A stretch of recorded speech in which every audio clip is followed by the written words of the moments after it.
สบายดีบนสุขคน อันยูทูบไปได้นะยูทูบไป ครับ Welcome to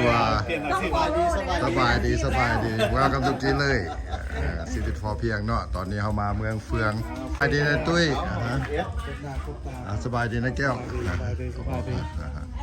สบายดีเด้อสบายดีอันนี้ ว้าวเครื่อง สบายดี ต้องมานั้นกัน จังใดสบายดีนี่รัดใจดีเด้อนี่เด้อมีแต่ผู้สาวงามๆเนาะนี่เนาะมีแต่ภาษาแต่เนื้อมาเยอะเลยมีสัญญา โอ้ยกินเปิดท่าที่เจ้าอยู่ เจ้าโซด นี่สาวยุดเด้อสาวน้องสาวกี้สาวแก้ว สาวมันแล้วสาวมันนะกำลังซอกผัวอยู่เด้อพวกนี้นะ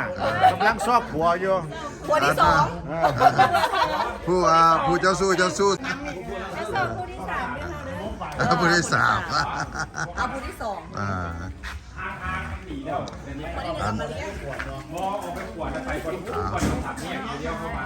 สบายดี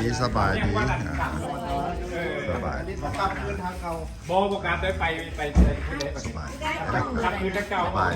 เก่าทางด่วนเก่าได้ แน่นว่ะ ไม่ต้องเลี้ยวหัวถ้าไปที่เลี้ยวหัวแล้วไปนั่นแหละ รอเนี่ยนี่อะไรเจ้าของ โอ้นี่เจ้าของแฮมเนาะขอโทษ โอ้อันนี้อพยพมาแต่ใส่อันนี้อพยพปากข้างได้เนี่ยเอาว่าบุ้มีหมอนเขากับหมอนมา เพิ่นหมดเพิ่มด้วยเพิ่นได้นอนได้นอนเบียดกัน อ๋ออันนี้ เจ้าชื่อเลยเด้อ จ้า ขอโทษนะเจ้าชื่อเนาะ เอาชื่อสมพร ซื้อสมพรเป็นเจ้าของแฮมนี่เนาะโอ้เดี๋ยวแฮมดูเนาะ ปกติก็อยู่เบียงเขาแหละพอดีทีมงานเขาอึ้งนี่อย่างกับมาเลยยังจังหน่อยเขาจะมาฮอดทีมงานที่เราจัด นี่ เขา แนะ นะ นำเป็นฮูจักเลยเด้อมาจากรัสเนกัสก็สิมาอยู่นำเฮาเพียง ขอบใจนายสมพรเนาะ เอามาพัฒนา ดีจาก บ้านเฮาเด้อ เจ้าขอบใจหลายๆเด้อ บ้านอยู่แถวในดอนก่อยวะ แม่นละตอนนี้โอ้อยู่ดอนก่อยกันมาเนี่ยสมพรกับดอนก่อย เขา ว่ะ อยู่บ้านสวัสดิ์ อ๋อ ข้างหลังของงานยาสูบ อ๋อแม่นบ่ใกล้ๆกัน อันบ้านเฮาในบ้านดงยังก็ดง ดอกสวัสดิ์ดิ ดงสวัสดิ์แม่นล่ะพอดีหนทางกันพร้อมนั่นน่ะ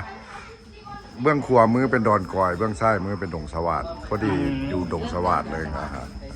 พ่อมัน อันนี้ เข้าเจกำแพงกันไปเนาะ แม่นล่ะทั้งหลังโรมิโอคันว่าอันนั้นเข้าไปห้องมัน เข้าไปห้อมนั่นแหละ โรมิโอ อยู่กระโตทั้งหลังโรมิโอเลยล่ะเดี๋ยวในตุ้ยเนี่ยกับคนดอนก่อยวันในกุ้ย โอ้ ใน ค ตุ้ย นดอนก่อยได้เนี่ยนะ คนดอนก่อย ได้หนองไห้เด้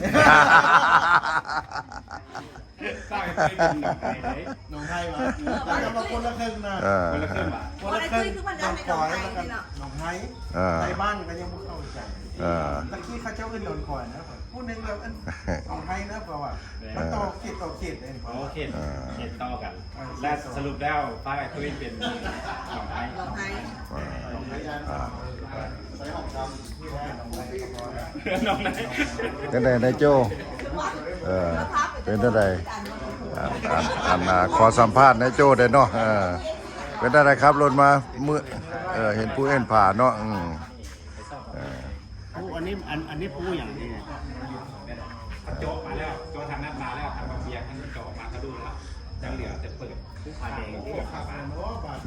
คิดว่าอยู่ ก็ได้เขาเที่ยวนี้แล้วกับบางเบียร์ทางนี้ใกล้กว่าเขาออกไปทุกเอาแต่นี่ไม่หาบางเบียร์นี่ประมาณ40กันเส้นไป เดินเสร็จมา คุณนะพระเอกคุณจะรักเด้งคุณนะพระเอกนะผู้อย่างนั้นนี่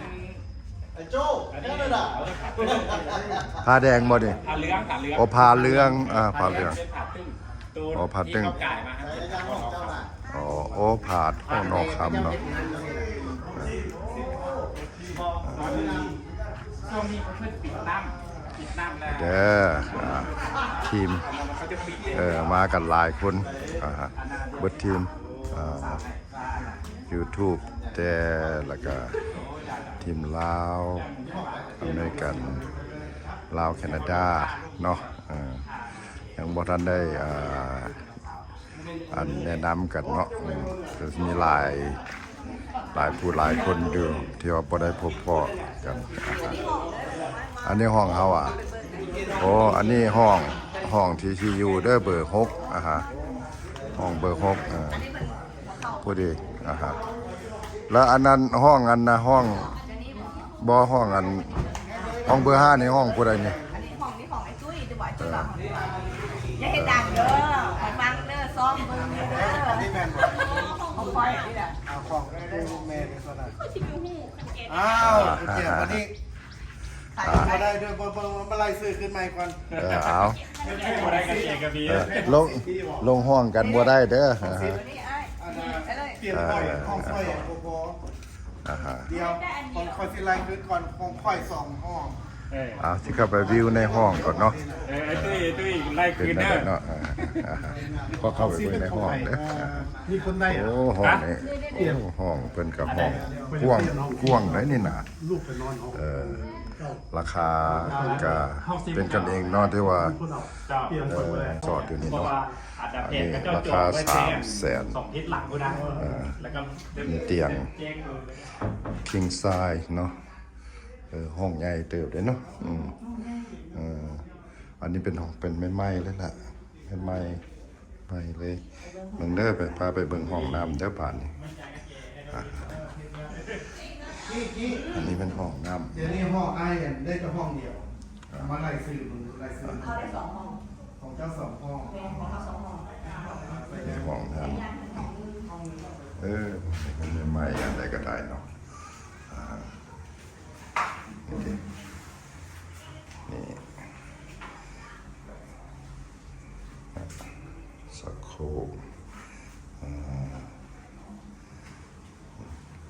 งามพอใจเนาะ300,000นี่ก็จะอยู่นี่มุมห้องเนาะแบ่งเป็นพับผ้าเช็ดตัวเนาะ